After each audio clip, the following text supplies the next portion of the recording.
Hello, welcome back to Up the Villa. This is our match preview, 150th anniversary game for Aston Villa. Villa v West Ham in the FA Cup, joined by Justin. We've got quite a lot to go through, but I think the best place to start is Aston Villa's 150th anniversary game. And I would love everybody in the comment section to share their thoughts on this first topic on the episode. And it's, what does Aston Villa mean to you? What are your memories, whether that's just growing up, watching specific players, specific teams of eras where we've been really good, whether you've seen us win things. Let me know your stories, and it'd be great to read through your comments. I've already asked this in our community, so some have dropped their thoughts. So we'll read them out in a second. We'll have a little bit of a nostalgia sort of part to the opening of this episode. But Justin, I know you love the Villa, but like, what does it mean to you? I think it's changed over the years. I've always loved football. I've played football from a young age, and then my older brother took me to my first Villa game. And in the early days, I just went because it was something to do, and it was exciting. And going to watch live football was just great. And then, as you start going more regularly, and it became a season to get older, then that deep sort of love of the club starts to develop, doesn't it, and grow inside you. And then that passion emerges. And then you want to see us win all the time. Then you want to see us win trophies, and the new players come and go, and it just grows and grows and grows. And then sort of you get to my age, which is approaching 50 now, and I think it changes a little bit. You look back at what you've seen and the experiences you've had, and in a way, it sort of sounds a bit daft, but it sort of goes away from winning stuff to more like enjoying it, and the memories, and meeting people, and just having a good time, and the individual games and goals, and the people that sit around you at the club and what it means to you, and it's sort of, it goes alongside your life, doesn't it? So everybody goes through tough times. I've had a few tough times last few years, and the Villa's always been there. So it doesn't matter how bad it's going in your home life, or you've tough things happening, people passing away. You can all sort of go back down the Villa, and people all say you sort of forget yourself a little bit, and you can just lose yourself for 90 minutes, and it's a nice thing to be able to have. If you haven't got a hobby or a pastime or something to go and do, I don't think it's not. You need something, don't you? And to have that affiliation with something like we do with Villa, it's a special thing, and it's something that will be with me, I know for a fact, until the day I go. So I don't know what the future holds for the club, how many more trophies we're going to win the next 40 or 50 odd years, hopefully, God willing. But whatever happens, whatever league we're in, whatever team is on that pitch, whatever managers in that dugout, whatever owners are overseeing the club, it's irrelevant to me, because the only thing I love is Aston Villa. And to think that this club has been around for 150 years, and it was one of the first innovators of so many things. This new kit, I didn't realise that we were the first club to have like an icon on the front of a shirt that was brought down from Scotland, that the rampant lion. So, the things that we've done, the markers we've put down, just make this club even more special than I already thought it was, to be honest. So, yeah, feel very privileged to be born in a household that was Villa, and then I was brought up as Villa. So this is where we are now. So here's to the next 150 years, eh? Yeah, definitely. And to be fair, as a football fan, that nothing beats it for me. Nothing beats being a Villa fan.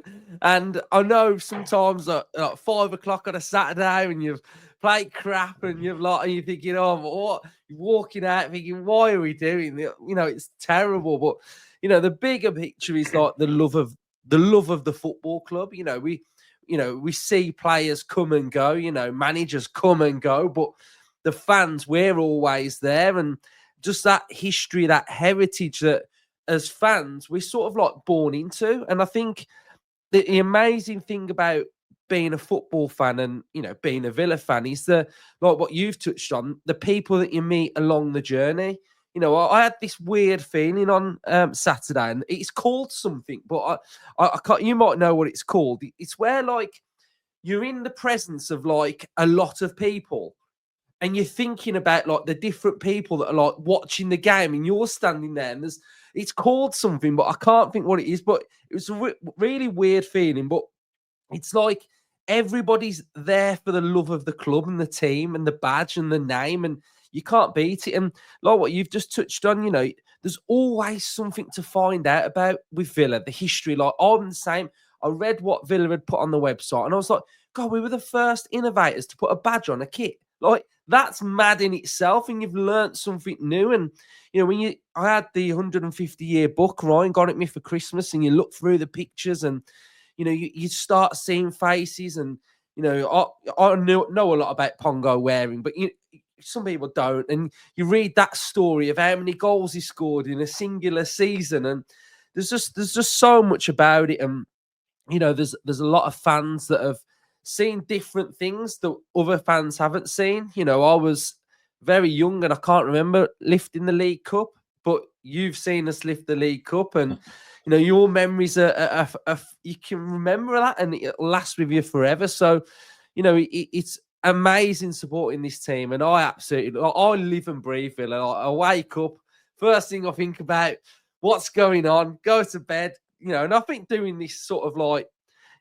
means that's what happens really, because you've got to stay sort of like in touch with everything that's going on and up to date. But yeah, I think it's fantastic to support this football club, and I think family plays a big part in it as well. Like my family, we were all Villa fans, and my nan, my auntie, my mom, big Villa fans, and we just grew up with the Villa. And even my mom, like, she doesn't go to the games, but she's an absolute massive Villa fan who just talks to me about Villa, watches the Villa, and she loves it as well. And even my daughter, she's 6 now, and she's not been to a game yet, but sort of she talks to me about the Villa. Like, she's really interested in the Villa, and she loves John McGinn. Like, she can nail his celebration. She called the goldfish after John McGinn, but she doesn't really sort of grasp it yet. But I can feel it sort of like bubbling within her, that she's starting to sort of like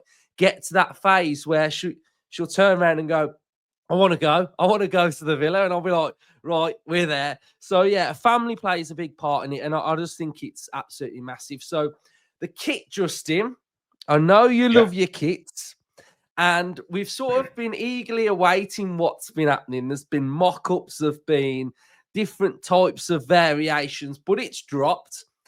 And I've got to say, I think we've absolutely nailed it, because the history, the heritage is everything that you want this kit to resemble. And I think we've done it. So I'll put on the screen there the badge and the kit. So what are your thoughts on it? Yeah, I like it. I've got quite a good knowledge of the kits, the history of the kits. There's a really good website actually that I've go to and look at it. And the first 4 kits, the first one was a sort of claret and blue stripe across with no detail on it or anything at all. And then the next 2 were basically this kit. It was black with a red lion, that lion right in the middle of the shirt, and that was from 1878 through to 1880. So I think when the club obviously decided on having a memorial kit for this game, it had to be this shirt, I think. And I think I did a little video on TikTok about it, and I felt this was where they was going to go. And I'm so pleased they have, because I think it would have been very easy to go down the claret and blue route.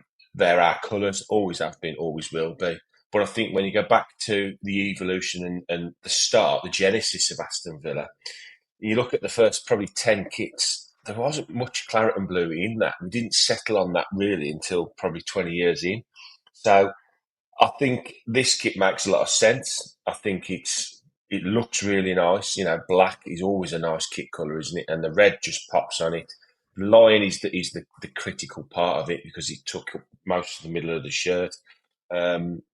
Yeah, I think the font's really nice, prepared there as well, which is something that's always been associated with us as well. So I like it. Yeah, I really like it. I think it had to be something a bit different from what we've had in the past, and that's exactly what it is. And this whole season was the 150th season, and I like the fact they've looked into um, uh, uh, the actual date of the game as well. I spoke to oh crikey, a chap who does all the programs at Villa. I can't think of his name. He's gone, but I asked him at the start of this year what was the actual first date of the very first recorded Aston Villa game, and he said he'd have to look into it. Um, and he said it was around January, so I think this is exactly why they've gone for that date, and I think it makes sense, and I think I'm glad that they've done that, and I don't think this is the last thing they'll do this season because they said it'll be a season's worth of looking back and praising what we've done. 150 years. There's not many clubs got to this point, is there? So yes, I shall be getting the kit. I think there's some lovely other stuff in that range as well. Nice tracksuit tops and hoodies and stuff. So I think all in all, I think they've done well. I do. I really think they've done well. It looks really nice. Do you like it?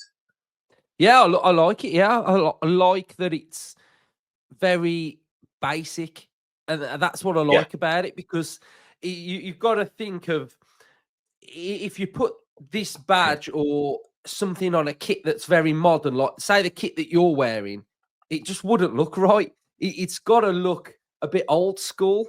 So I think simplicity within this is quite key.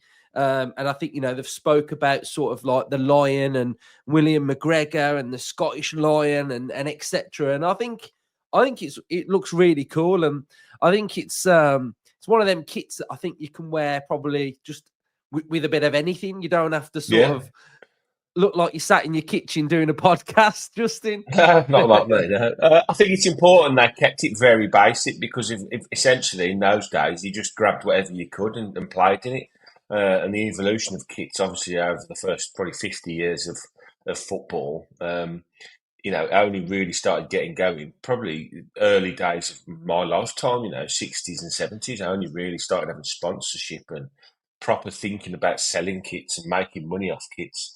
Rob Bishop, sorry, I've just found his message to me. He said they played 2 games in January 1875, and that was before the famous half rugby, half football match. So, yeah, January does definitely tie in, and yeah, I like it. I really like it. I think it's going to be really interesting to see them come out and play in this kit. I just hope we pick the right team there. Yeah. So we spoke about the occasion. The biggest part is coming out the tunnel and taking this very seriously and progressing to the next round. That is the biggest challenge that we have to do. It's an important one. I think because the occasion has got something on it as well, it's got a meaning to fans. What you don't want to do is have this meaning and this occasion, and then you just go out the FA Cup on a stinker. But I don't think that'll happen. So, Justin, talk to me a little bit about sort of like, we'll do the predicted lineup tomorrow, but talk to me about what are you expecting to see from Villa, because we take the league very seriously. We take the Champions League very seriously. I think the problem that we had with the Carabao Cup was Onana was out injured. I think there was a few others that were injured for that game, which meant that we had to play even more sort of like rotated players. But this time around, I know we've got no McGinn. Philogene looks like he's leaving to go to Everton, so he's probably not going to be involved anyway. Like, what's the feel that you want to see? Like like a bit of the team, etc. It's very simple for me, Luke. I want the club and the manager to basically forget this is an FA Cup game and play it like it's a Premier League game. That's the only way I can explain it. If this was West Ham in the league on Friday night at home, we'd pretty much know what team we'd be putting out as strong as we possibly could, barring injuries and suspensions. And I don't want to see anything other than that. I really don't. Yes, we are struggling a little bit with 1 or 2 injuries. Is Duran suspended for this one or not? Or does his suspension? I think I was meant to he's look into that. Yeah, I think he's out. I think he can serve the Right. ban in the FA Cup. So this is his last game, isn't it? Yeah. So I just want us to go strong. If it wasn't this 150th anniversary game, which from some quarters has had a bit of stick from, which that's standard. but it would be a little bit of an own goal to go very, very weak in this game and have all the fanfare, all of the build up to it, the kit, everything. And then obviously West Ham have got a bigger allocation. So, if we went out by playing a weakened side, it would be a bit of an own goal, I think. And look, we could play our best team and go out. I get that. That's fine, But I don't want any excuses laid at. Well, we went weak. We didn't play. We could have played 5 or 6 kids. I don't want that. This game is a very See, important Justin, night for the club. I don't think we're gonna do that. No, No, I don't. it's not gonna be kids.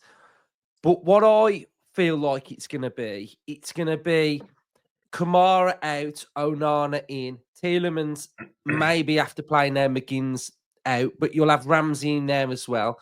So Ramsey's going to be trying to get his minutes back. Bailey's probably going to play. I think it's going to have that bit of a feel. Are you happy with that or not? Yeah, I don't mind it because, players, I think what I'm saying is I don't want, and this is no disrespect to the kids, I don't want to see Bogard and Swinkles at centre half. That's the kind of thing I don't want to see this weekend. That's not me saying that they're not good enough and haven't got a future in football. I want to see our first team centre halves play, whoever that is. It's going to be Konsa, Carlos if he's fit, and Mings. Two of those 3 play. I want to see Matson or Dean at left back. I want to see Cash or, I don't mind Nedeljkovic, to be honest, because he's been on the bench for you and he is technically a first team player, although I do think he'll go out on loan. I wouldn't mind that so much. I just want the first team players that were in the 11 on the last game or on the bench. I want our 11 to be made up of those players, and I don't mind throwing 2 or 3 young kids on the bench. That's absolutely fine. But for this game, I need to take it very, very seriously. Play as strong a team as they possibly can. Obviously, we've got the game coming up next week at Everton, so there is a quick turnaround. So we have to still have one eye on that game. But like I said, if this was West Ham at home in the Premier League, Everton away in the Premier League, that's the team I want to see play. This is the last, say, suspension if it is for Durant, so he's available on Wednesday. So if you had to, you could always play Watkins again, and then Durant could come in to change it up again on the next week. So there is options now. The players there that I probably expect Wendy to play, but I thought, we don't know what his future holds. This could be the window he goes out somewhere, maybe, but he's still a first team player and a very, very experienced professional. So that type of player I'm okay with. So yeah, Rodgers will probably play because he's had a break as well. So that's good. So yeah, just go as strong as we possibly can. Take it as seriously as we can. And please, God, let's get through to the next round. We're playing a club that are in a bit of a mess at the minute. Currently, as things stand, Lopetegui is still there. The day before, yesterday, the noise came out that he'd got the sack all over TalkSport. And then he hadn't got the sack. And it's just, I don't know what's going on. But Graham Potter looks like he's going to be the next West Ham manager. Obviously, he won't be in charge for the game on Friday because it's just such a short period. So if Lopetegui is in the job, I'm buzzing. If he's out the job, then we know what some form of a bounce can give a team. We had it with Aaron Danks when we absolutely blitzed Brentford. And West Ham are such a strange team at the minute. It's I think he was always going to get this in some form, and it's not sort of like be careful what you wish for. I've said this on when I've done stuff with Jake, the West Ham fan that I talked to, and it's sort of like you've had a decent time under Moyes. And I know West Ham fans probably don't want to hear this, but I do think there is some truth in it that, they weren't actually that bad under David Moyes. They weren't sort of like scrambling around relegate. They were getting Europe. They were winning a European trophy and sort of trying to have that sort of collective reset and wanting to play a better brand of football. It's sometimes quite difficult to actually, in principle, achieve that straight away. And they brought in Lopetegui, who's a manager that doesn't necessarily always play attractive football. They apparently won the transfer window, according to the media, and they were going to be one of the teams that were going to be right up there. And it just hasn't worked out at all. They've not played that great. They're easy to play through. Should have signed Duran, when they were trying to sign a striker, and they went with Fulkrug, who, he's sort of getting to the twilight years, and they spent a lot of money on him. Tadebo's looked okay. Kilman's been pretty decent. Somerville looks lively at times. So there is a base of a good team there, but it's just not worked out this season.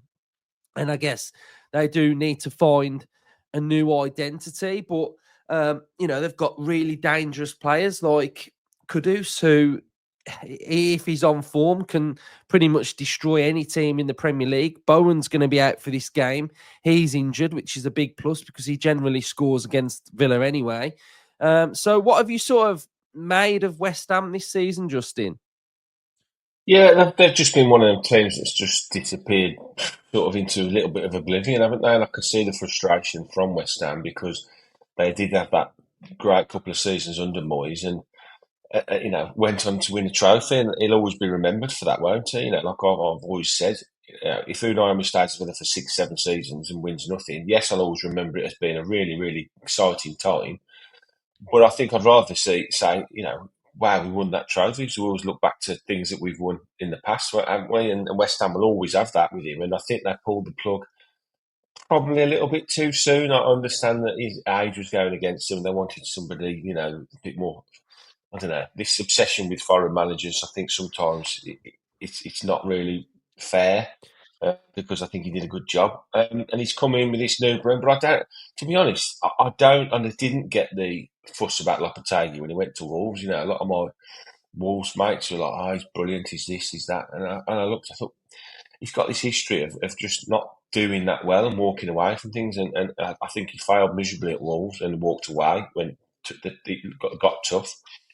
And he hasn't really pulled up any trees at West Ham, has he? They've just sort of spluttered along, and they did spend a lot of money in the summer. They did seem to be buying, some good players that would improve them, but it just hasn't happened for them, has it? And they look a bit lost, and I think this is where it's inevitably going to end up with the manager being changed, and then Potter coming in, probably looking like it. But are they going to have the patience to wait for the Potter effect to take effect? He had a real tough transition to Chelsea. They weren't prepared to hang about and wait for Potter to implement all of his ways he goes about things there. So West Ham maybe will have more patience. Presume they will. They've had a difficult season with players. Real gut blow with the Mikel Antonio accident, and he's out. Obviously, thank God he's okay. But that must have been tough for the whole squad to have to go through all that while still playing games. But he's out of hospital now. Seems to be on the mend. So that's good news. Danny Ings went there from us, didn't he? Hasn't really done anything. Fulcrum was the big hope in the summer, hasn't really scored the goals. So everything really was on Jared Bowen's shoulders, and now he's injured. So I think if you're a West Ham fan, you're feeling a bit low at the moment. They probably do need something to go their way. They've only had 8 points in the last 8 games, which is why they're at this point now with changing the manager. They've only beat Wolves, I think, and Southampton in that run. So I think for us, hopefully, it's good timing for us. We don't want the new manager in place for that game because we have this new manager back. If any of them look at the likes of Wolves, who I watched last night, all right, they lost, but they improved no end under the new manager. So you do get that.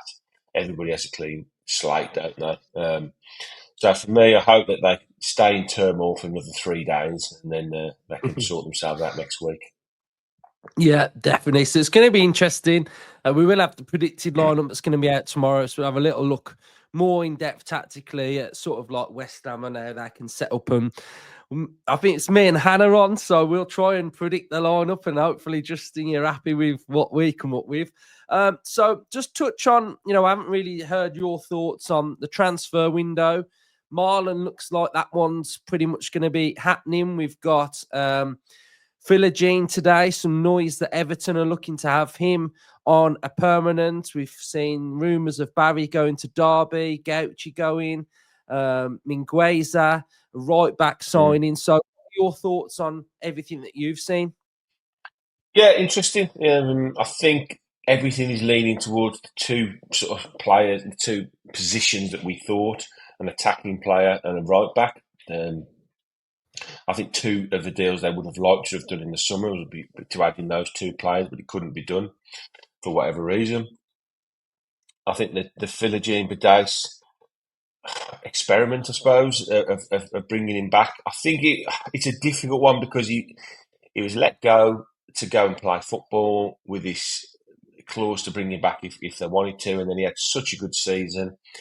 I sort of see where Villa were with it in the summer, and they thought, well, he's had such a good season that if he goes somewhere now in the Premier League and absolutely rips it up, they're going to forget forever. Think, God, we should have really brought that kid back, and it could have really bit him. But he hasn't had the minutes at the club. He had one really standout game against Bayern Munich, and he didn't kick off on from that. It's tough for the kid, and he's young enough to still go away now and have a decent enough career. I think he'll end up being a half decent Premier League player without being a top end Premier League player. And currently looking at the two teams, us and Everton, if it is Everton that are going to take him, where they currently are, I think he gets minutes and he gets that real chance to bed in and become a Premier League starter. So if he does go, I hope it's for at least what we paid for him. Hopefully we're not losing anything on the kid. And I'd wish him all the best. It hasn't worked out for him. That's what happens in football. As far as Milan goes, I've looked at him. I've watched him a few times. I've looked at the old YouTube videos. It's difficult to judge from that because a player can come in and just not be that player, as we've seen time and time again. But he's got that experience behind him. He's got that track record. He's got a decent scoring record for a player that plays off the front. I think he adds immediate impact into the front three positions behind the striker, and he probably comes and starts straight away. At least first 2 or 3 games, he'll be in and amongst it straight away, which is what we want. We want a player that can come straight in. Right back, another interesting position. I like the Spanish kid. I think he looks a good player, solid. He's a little bit older, I think, than players I thought would be looking at. But that again brings experience and hopefully ready to go nature, which will probably allow Nedeljkovic to go out and have a 6 month loan somewhere and get himself together. Because I've still got high hopes for Nedeljkovic. I think there's a player there in the next 2 or 3 years that can make an impact at Villa. And then it's down to how many other players do we sort of see as surplus requirements. I think there'll be questions over Buendia. What do we do with him? He hasn't had the minutes. Apart from that, I don't see a lot more movement. I think once we do these two deals, it'll be just probably loans in and out. Louis What Barry's about the most. Carlos? Sorry. No, don't see anything there. I think we know that Pau Torres is what, 2 months, isn't it? 8 weeks. So as long as the three senior centre halves stay fit, so we've got a month's grace really to get through. So we could still do a deal right at the end of January. And now, if one of those three, touchwood, gets a knock or an injury, or in a month's time, they're going to have to be able to assess Pau Torres in a month's time to say, okay, are we on track to get you back in another month?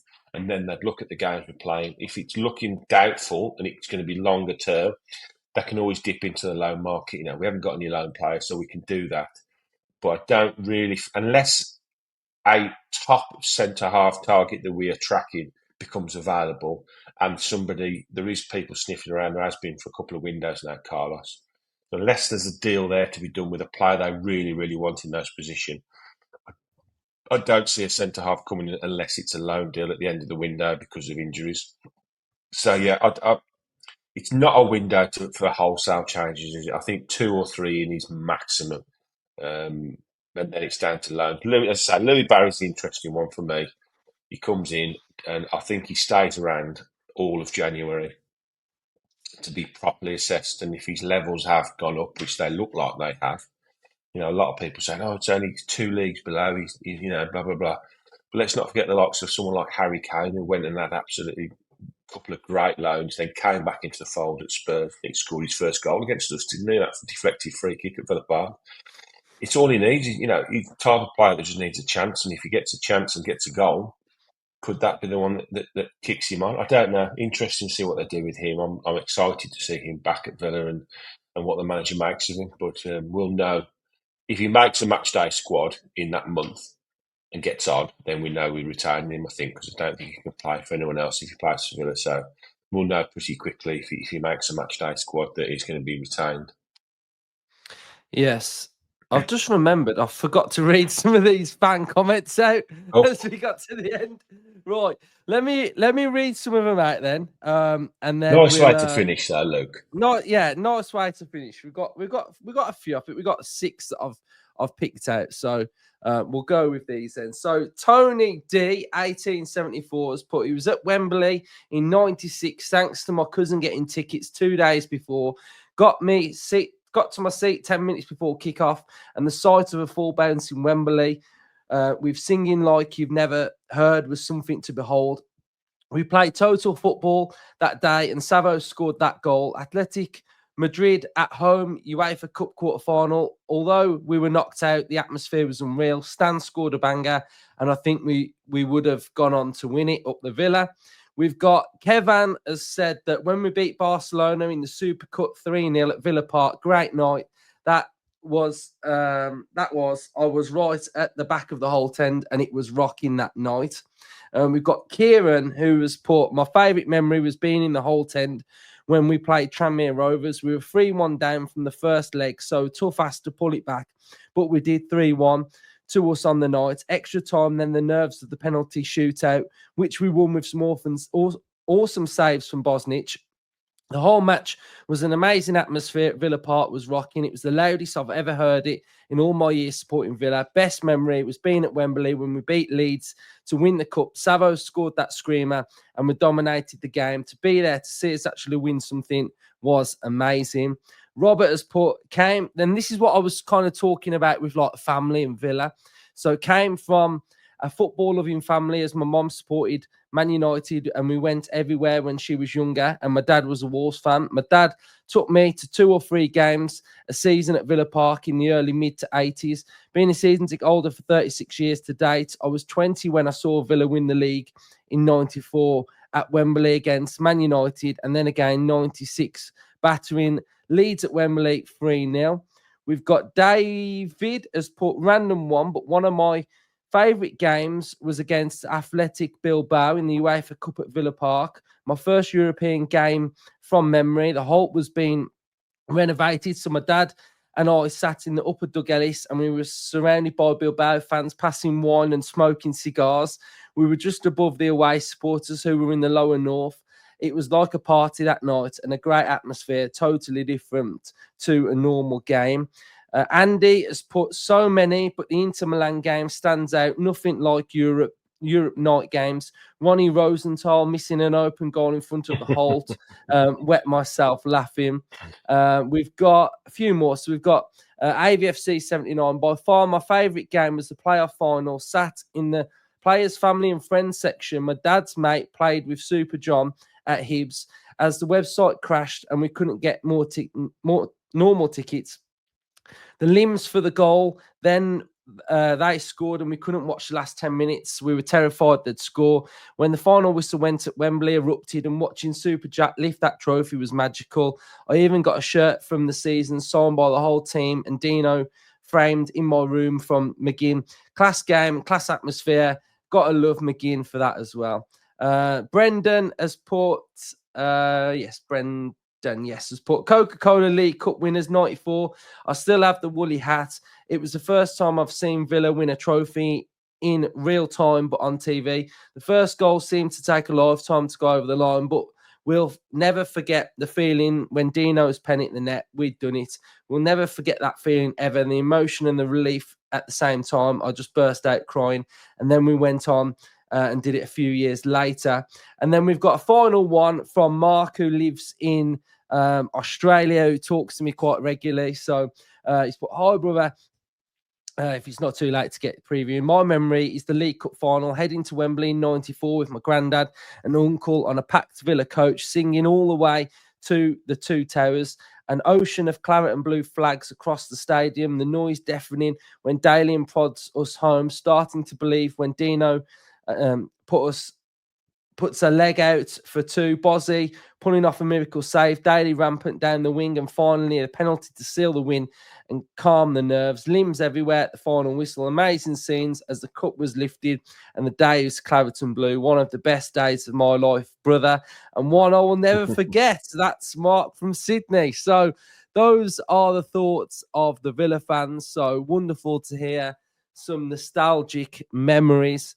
So, Justin, finally then, give me your score prediction. What are you going for? Do you know what? Look, that was fantastic, that is. And this is why this cup competition, this cup run this season is so important, because it doesn't matter what we've done in between. Most of them were cup wins right now, 94, 96. It has been far too long since we have put a cup back in a cabinet of Villa. And in our 150th year, what better way to celebrate it than to finally win the FA Cup again? That would be magnificent. So we're going to hammer the Hammers 3-0 in our anniversary game with our beautiful new kit on and win the cup. Up the Villa. Love it. And if there is a new manager bounce, we'll burst that bubble as well.